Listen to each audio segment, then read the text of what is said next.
Pokemon Kral kanalına hoş geldiniz arkadaşlar ve beklenen, özlenen turnuvalarımız devam ediyor ve 6. Pokemon Kral Pokemon TCG Pocket Türkiye turnuvası No X turnuvası karşınızda olacak arkadaşlar. Bu videoyla başlayacağız. 2 tane eşleşmeyle ilk maç benim maçım olacak. Başar Koç Uğur Gürsel karşılaşması olacak. Bakalım hangi destelerle çıktım, rakibim hangi destelerle çıktı.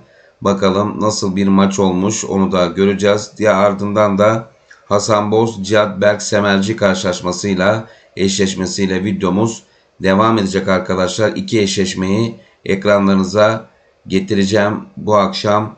Bakalım nasıl maçlar olmuş, neler yaşanmış hep birlikte göreceğiz arkadaşlar. Kanalıma da abone olmayı lütfen unutmayın arkadaşlar. Beğeni ve yorumlarınızı da unutmayalım. Ben maçı yorumlayacağım. Siz de maçla ilgili yorumlarınızı videonun altına bırakmanızı rica edeceğim arkadaşlar. Bakalım nasıl bir oyun olmuş, kim daha iyi oynamış, hep birlikte göreceğiz arkadaşlar. Evet, vakit kaybetmeden maçımıza geçelim. Başar Koç Uğur Gürsel karşılaşması.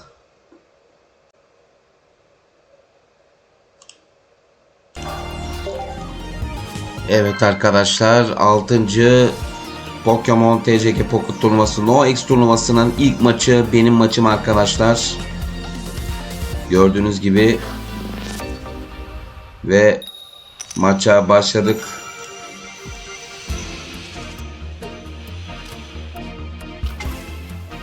Evet, bir Rockruff'la başladım burada arkadaşlar. Arkaya bir Marshallov koydum. Bakalım rakibim nasıl geliyor. Bir Machamp'la Rilu koydu. İki kişi de ben ve rakibim de dövüş destesine çıktık arkadaşlar. Öyle denk geldi. Bir Hitmon top çektim işte. Bu maçta arkadaşlar Hitmon topun ne kadar etkili olduğunu göreceksiniz birazdan. Özellikle bu desteğe koydum. Gerçekten büyük fark yarattı diyebilirim size.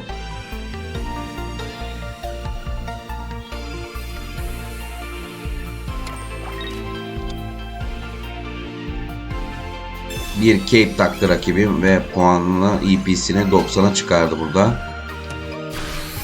İlk vuruşu o yaptı. 40 EP'mi bıraktı.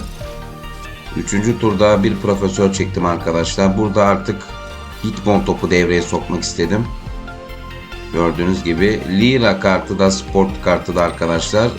Aktif Pokemon'unuz zarar gördüğü zaman ona göre hemen yani benchinizde enerji olan bir Pokemon varsa onunla değiştirebiliyorsunuz bu şekilde gördüğünüz gibi. Ve Hitmon topla hem öne hem arkaya 20 vuruşla güzel başarılı bir vuruş yaptım arkadaşlar. Gördüğünüz gibi. Burada rakibim düşünüyor şimdi. Evet, Lucario yapması arkadaşlar her vuruşunda 20 damage daha fazla vurması demek arkada. Biliyorsunuz Lucario'nun da böyle bir özelliği var. Aktif Pokemon'a 20 damage daha fazla vurmasını sağlıyor. Şimdi birazdan 40 vuracak bana. Evet. 40 vurdu ve 40 EP'mi bıraktı arkadaşlar. Lynlock geldi. İstediğim Pokemon. Ama onun öncesinde geri kalan enerjiyi artık intikam amacıyla Marshallov'a veriyorum.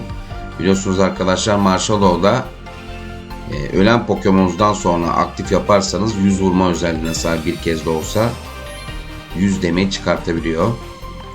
Biliyorsunuz en eski Pokemon'lardan Marshallov. Genetik Apex'te gelen bir Pokemon'du. Değerli arkadaşlarım, burada Lucario'yu 2 yaptı Uğur kardeşimiz. 1.40 daha vurdu Hitmon topa. Hitmon topla bayağı iyi bir dayandım burada. Profesör attım. Profesörle bir Rilu, bir Lucario daha çektim. Bu benim için çok güzel oldu. Lucario ile ben de artık vuruşlarımı kuvvetlendireceğim. Bir Pokeball daha attım ve bir Rockruff daha çektim. Ama çok gerekli değil şu anda Rockruff'ta. Linok'a verdim ve şimdi öne 40, arkaya 20'ye çalıştım ve orada bebek Pokemon'da koyunca önce ilk vuruşumda 10 bırakmıştım, ikinci vuruşumda orada bir hatası oldu Uğur kardeşimizin, yani bebek Pokemon'u koymaması gerekirdi bence. Çünkü zaten arkaya vuran bir Pokemon'la saldırıyorum ve 30 EP'si olan bir kart. Orada bence bir taktiksel hata yaptı diyebilirim ve bunu da bana puan vererek hatasının nasıl söylesem cezasını çekmiş oldu burada. Lucario'yu öne koydu. Lucario direkt atmış. Vurdu zaten. Ve durumu 1-1 yaptı. Ve Marshallow'la arkadaşlar intikam vuruşu yapacağım. 100 damage çıkaracağım burada. Bir de Cyrus geldi. İşte bu Cyrus'un gelmesi de büyük etki yarattı. Marshallow'la arkadaşlar burada da Lucario'yu indireceğim. 120 vuruş yapacağım Lucario'nun sayesinde. Benim Lucario'nun sayesinde ve durumu 2-1'e getiriyorum arkadaşlar. Ve burada tabii ki 70 EP'li Machop'la son kozunu oynadı burada Uğur kardeşimiz, rakibim. Ama burada çok önemli bir nokta var. Siz de görmüşsünüzdür, fark etmişsinizdir. Arkadaki Cyrus'la birazdan maçı kazanacağım arkadaşlar. Şeker'le Machamp yaptı bu arada.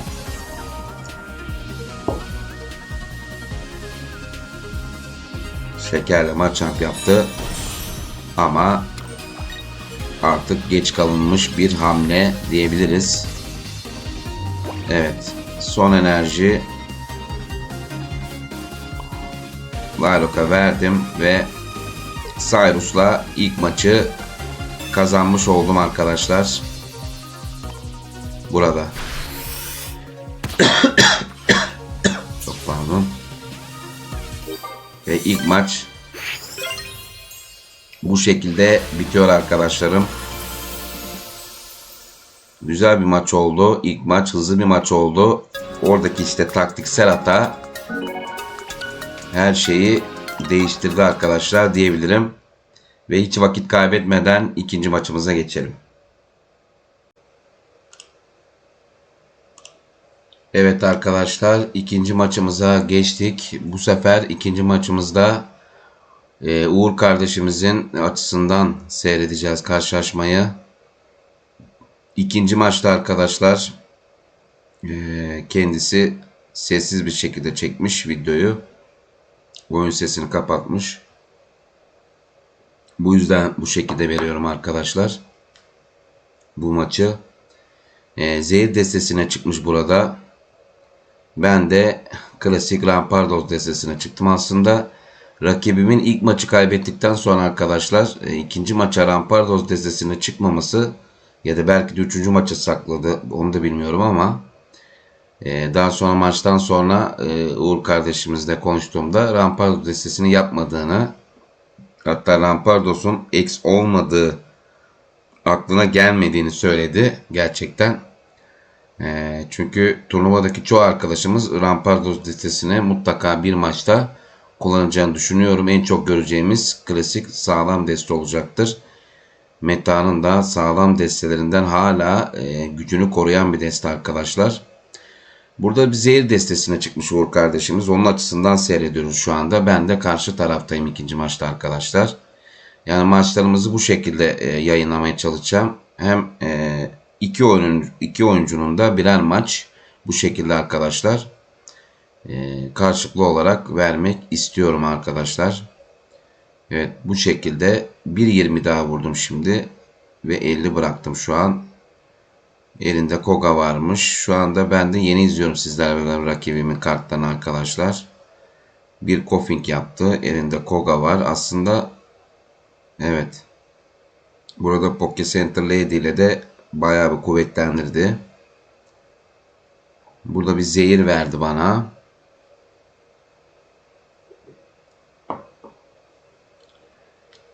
Evet. Zehirden sonra zaten 10 EP kaldı. Bakalım burada evet Rampardos yapmışım. Daha sonra bir düşünme payı olmuş bende de.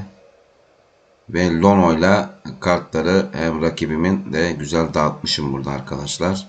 Bir Nihilego gelmiş, bir pozisyon, bir helmet. Ama aslında Ki bana da bu arada arkadaşlar güzel kartlar geldi ondan sonra. Gördüğünüz gibi Silvari'yi çektim. Silvari ile burada enerjiyi önce Rampardos'a verdim. Sonradan fark ettim onu. Silvari ile vuramayacağımı ve Rampardos'u öne çektim arkadaşlar. Ve Wizing'e böylelikle tek atmış oldum. Bu şekilde 1-0 öne geçtim bu vuruştan sonra. Rakibim ikinci Kofink'ini sağa sürdü ve counter yakalanmış oldu. Altın Nia logosunu da burada bench'ine koydu. Ve üstüne de bir Potion Bark koydu. Yani burada tekrar Wizing'in gelmemesi rakibim için biraz kötü olmuş diyebiliriz. Leaf'i bir an koymak istemiş. Daha sonra helmeti de Nialego'ya taktı. Ve dümdüz 20 vuruşla yoluna devam etti rakibim. Ve 80 ipimi bıraktı burada arkadaşlar.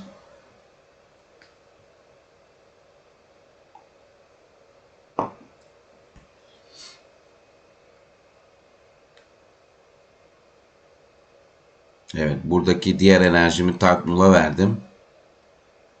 Rampardos'la yoluma devam ettim ve durumu 2-0'a getirdim. Burada zehirlendim tekrar. Bu Pokemon'la da zehirlendim ve bayağı bir etkili oldu. Ama arkadaki birazdan yapacağım Silvally ile öyle hatırlıyorum bu maçı kazanmış olacağım arkadaşlar. Tabi burada Rampardos'um zehirden gitti ve durum 2-1 oldu.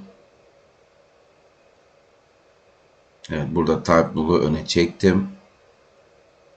Bir Koga gelmiş rakibime. Nialago'yla direkt olarak saldırdı Uğur arkadaşımız. Yani zehirledi burada. 2 tane de Nialago'su olduğu için 30 YP daha fazla götürmüş oldu. Gördüğünüz gibi burada 20 ipim kaldı uçuca şu anda. Daha sonra Profesör'den sonra bir Silvally daha gelince burada şansım da güzel yaver gitti. Gördüğünüz gibi ikinci enerji de verip direkt olarak 100 vurdum arkadaşlar ve bu maçı da 3-1 kazanmayı başardım arkadaşlar. Ve 6. Pokemon TCG Pocket No X turnuvasının ilk maçında turu geçen taraf oldum arkadaşlar. Uğur kardeşimize de buradan başarılar diliyorum mücadelesi için. Çok teşekkür ediyorum kendisine. Güzel maçlardı. Kısa sürdü maçlar ama elinden gelen o da yaptı. Biraz da tabii kartların da bana göre biraz da şansı oldu. İkinci maçta yapabileceği hiçbir şey yoktu. Elinden geleni yaptı. İlk maçta dediğim gibi bir stratejik hatadan dolayı kaybetti bence. Sizler ne düşünüyorsunuz? Yorumlara belirtin. Uğur kardeşimiz de bu maçı seyredecektir. Bu videoyu seyredecektir. Onun da yorumlarını merak ediyorum. Hatalarını gördü mü, görmedi mi? Nasıl bir ona göre bir oyun sergiledi? Onun da yorumunu merakla bekleyeceğim arkadaşlar. Bu şekilde bir karşılaşma oldu. Güzel, kısa bir karşılaşma oldu. Sıkmadan, siz de sıkmadan geçen bir maç oldu. Hızlı bir maç oldu. Ve 2-0 kazanmış oldum arkadaşlar. Ve rakibimi de tekrar tebrik ediyorum. İlk turu geçtim. Aslında bu şekilde desteler de beklemiyordum. Yani en azından bir Rampardos destesi karşıma bekliyordum açıkçası. Çünkü ben bir tane de Rampardos destesi hazır tutmuştum.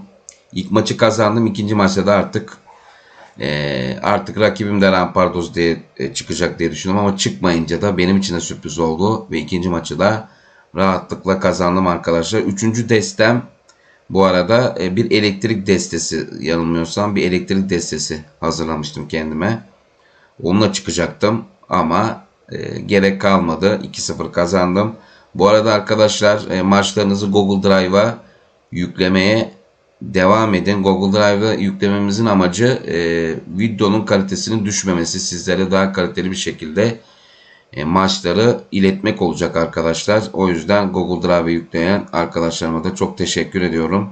Buradan yükleyemeyen arkadaşlar da birkaç tane oldu ama onlara da ilerleyen maçlarda mutlaka böyle bir sorun yaşamayacaklarını düşünüyorum. Ve evet, bu maçı kazandım ve birazdan Cihat Berk Semerci Hasan Boz karşılaşmasıyla, iki yine tecrübeli oyuncunun karşılaşmasıyla videomuz devam edecek arkadaşlar. Hadi bakalım, hiç vakit kaybetmeden Cihat Berk Semerci Hasan Boz mücadelesi nasıl geçmiş, kim kazanmış, kim adını son 12'ye yazdırmış arkadaşlar, hep birlikte görelim.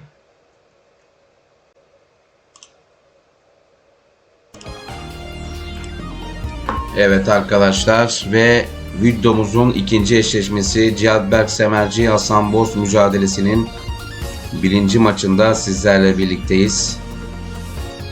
Evet, burada bir eşleşme görüyoruz. Melankolia Niki ile izleyeceğiz Hasan Boz arkadaşımızı. İlk maçı onun açısından veriyoruz. Daha sonraki maçlarda Cihat arkadaşımızın açısından devam edeceğiz. İlk maçı Hasan Boz arkadaşımızla onun açısından seyrediyoruz ve Stakaka diye bir Pokemon. Evet, sahalarda ilk defa gördüğümüz Pokemon'lardan bir tanesi oldu. Stakaka diye bir ismi var. 40 vuruyor sanırım ve vuruş yediğinde de az vuruş yiyor. Ultra Best Pokemon'lardan bir tanesi. Elinde şu anda bir kırmızı kart, helmet ve Poke topu var. Evet, Cihat arkadaşımızın açısından başlamışız, özür dilerim. Bu arada onu da düzeltelim. İlk önce Hasan Boz'un açısından seyredeceğimizi aklımda kalmış ama Cihat arkadaşımız bu şekilde farklı bir deste yapmış. Hasan Boz arkadaşımız da iki kartanayı koydu şu anda. Evet, Buzbul eksiz bir deste, iki tane kartanayı görüyoruz. 40 vuran bir Pokemon. Bir Leaf Cape geldi Hasan Boz arkadaşımızdan. Ve ilk vuruşunu yaptı ama helmetten de bir 20 vuruş yiyecek şimdi. O şekilde oldu zaten. Evet, bir Necrozma, yine bir Ultra Best Pokemon. Bütün Ultra Best Pokemon'lardan öyle bir deste yapmış Cihat kardeşimiz.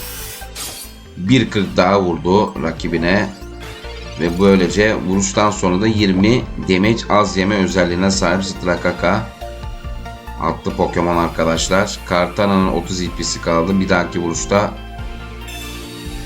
ölecek derken bir Erika geldi Hasan Boz'dan ve EP'sini 80'e yükseltti tekrardan. 1.20 EP geldi. Yine bir helmette bir karşı vuruş. Kıyasaya bir mücadele seyrediyoruz arkadaşlar. İki arkadaşımızdan da bir Sabrina daha geldi şu an Cihat kardeşimize. Kırmızı kart mı atsa diye düşünüyor burada. Necrozma'ya bir enerji verdi. 1.40 daha vurdu şimdi. 20 ipisini bıraktı ve yine 20 az zarar görecek. Cihat kardeşimizin Pokemon'u Stakaka. Evet, arkada bir Bellsprout görüyoruz. Sahalarda pek alışık olmadığımız bir Pokemon. Yine Bellsprout. Hasan Boz'un bench'inde gözüktü. Bir vuruş daha geldi. 30 IP kaldı. Bir Giovanni geldi şimdi. 40-50. Giovanni ile direkt indirme şansına sahip Cihat kardeşimiz şu anda. Necrozma ikinci enerjisini taktı. Evet, burada Giovanni'yi kullanabilirdi aslında. Kullanmasına gerek yok. Direkt 40 vurdu zaten. Gerek yokmuş. Ve 1-0 öne geçti burada Cihat arkadaşımız. Bellsprout'u sahaya sürmek istemedi Hasan Boz burada. Kartana'ya devam ediyor. 20 ipisi kalan Kartana.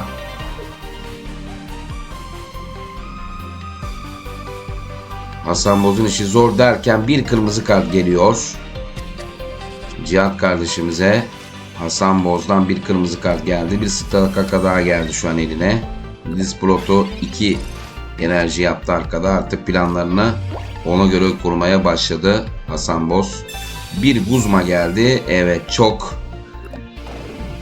enteresan bir hamle Cihat'tan. Bir Guzma geldi ve durum bir anda 2-0'a geldi. Çok hazırlıksız yakalandı burada Hasan Boz arkadaşımız. yakalanmış daha doğrusu. Nekrozma üçledi. Şu anda Nekrozma ile tam zamanında 100 vurup işi bitiriyor. Gerçekten o Guzman'ın hamlesi bir anda maçın seyrini bu şekilde değiştirmiş arkadaşlar. Ve ilk maçı Cihat kardeşimiz bu şekilde kazanmış. Gerçekten hızlı, güzel bir maç seyrettik değerli arkadaşlarım. Evet, güzel hızlı bir maç seyrettik ve hemen hiç vakit kaybetmeden ikinci maçımıza geçelim. Cihat Berk Semerci ilk maçı kazanmış. Tebrik ediyorum. Bakalım ikinci maçta Hasan Boz neler yaptı? Beraberliği sağlayabildi mi? Yoksa Cihat Berk Semerci kardeşimiz durumu 2-0 yapıp turu geçti mi? Hemen vakit kaybetmeden bu sorumuzun cevabını alalım ve ikinci maça geçelim arkadaşlar.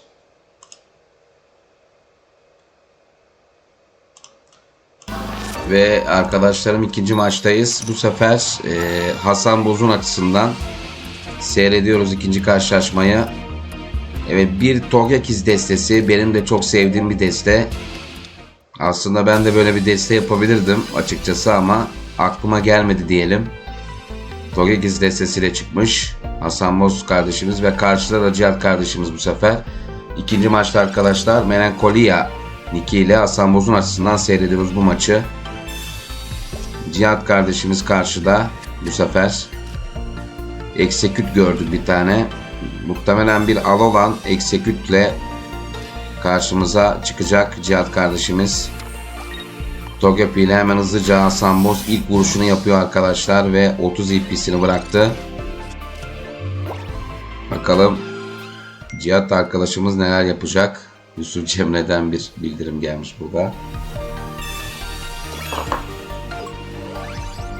Evet, 60 yaptı şimdi Leaf Cape ile Cihat kardeşimiz ve enerjisini ikiledi. Setten yakınmış burada Yusuf kardeşimiz. Ve Togekiss ile şu anda direkt 60'ı vuruyor Hasan Boz.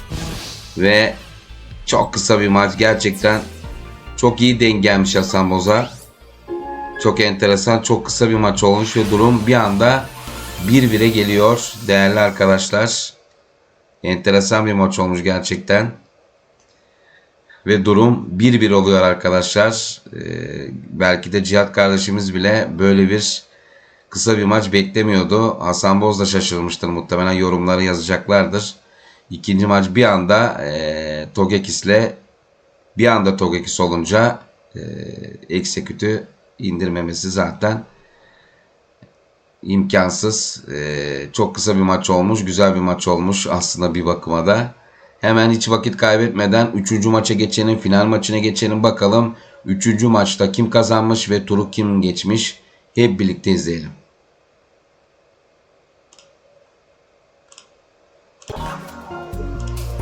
Ve 3. maçtayız arkadaşlar. Durum 1-1. Bakalım neler olacak.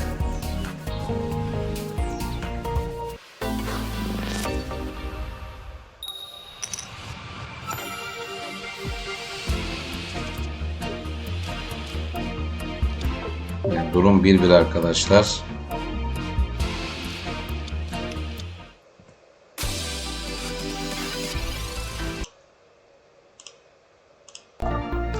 Üçüncü maçta 2 Rampardos destesi, 2 arkadaşımız da son kozlarına 3. deste kozlarına Rampardos'u saklamış. Bakalım bu eşleşmeleri çok göreceğiz. İnanıyorum gerçekten çok göreceğiz. Rampardos destelerin kapışmalarını bu turnuvada mutlaka sık sık görebiliriz. Özellikle ilerleyen turlarda çok göreceğiz diye düşünüyorum. Evet, Cihat kardeşimizin açısından 3. maçı yine seyretmeye uygun buldum arkadaşlar. Tabii Hasan Boz'un da açısından da seyredebilirdik ama bakalım neler olacak. Bu şekilde editledik. Bir Gladon geldi şimdi. Şu anda Cihat kardeşimizin eline baktığımızda bir tane şeker eksik. Sadece bir şeker daha gelirse işler daha kolaylaşacak ama ona gerek kalmadı şu anda. Bir Kranidos da geldi eline. Bir Rampardos daha çekti. Kranidos'unu yaptı.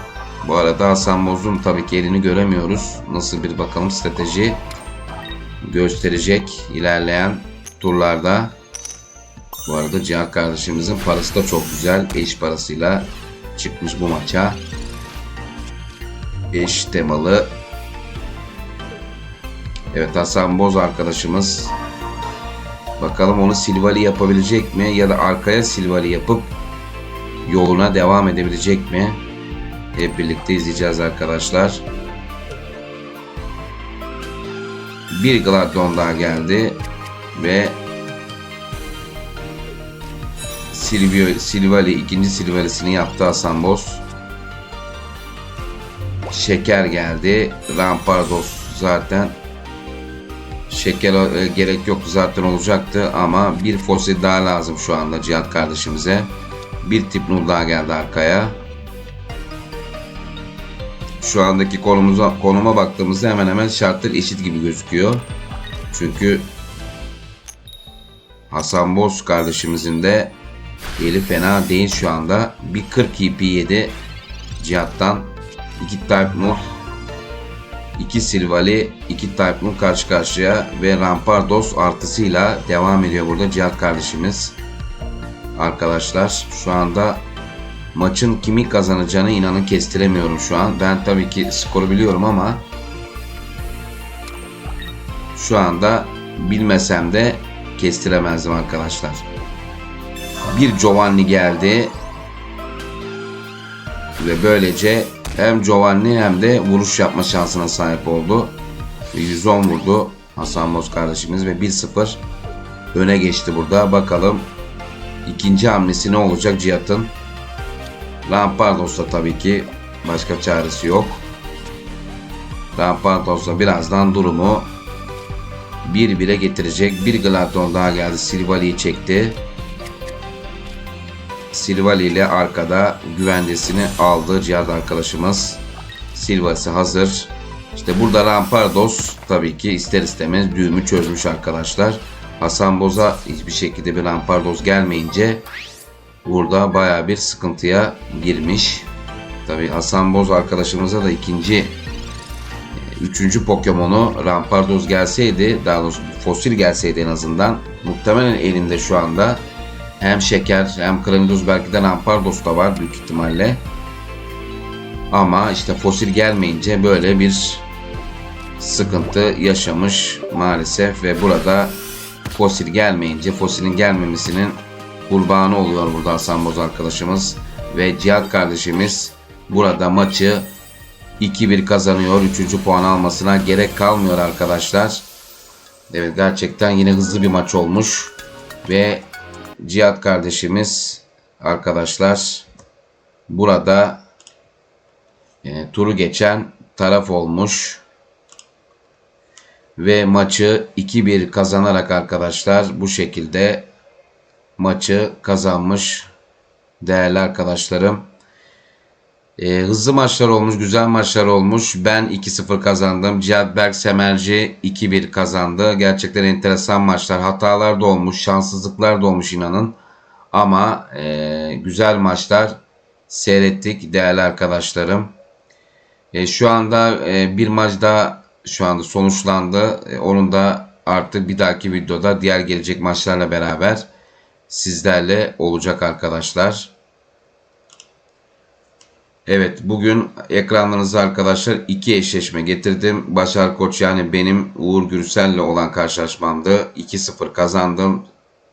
Diğer maçta da Cihat Berk Semerci Hasan Boz arkadaşımızı 2-1 mağlup etmeyi başardı. Ben ve Cihat Berk Semerci adımızı ikinci tura yazdırmayı başardık arkadaşlar. Geri kalan karşılaşmalarda neler olacak? Ben tekrar bir hatırlatma yapmak istiyorum. Geri kalan maçlarda kimler oynayacak? Hep birlikte bakalım. Hemen buradan bakıyorum ben de önümdeki listeden. Arkadaşlarım. Evet, hemen sizlere ileteceğim. Şu an kontrol ediyorum.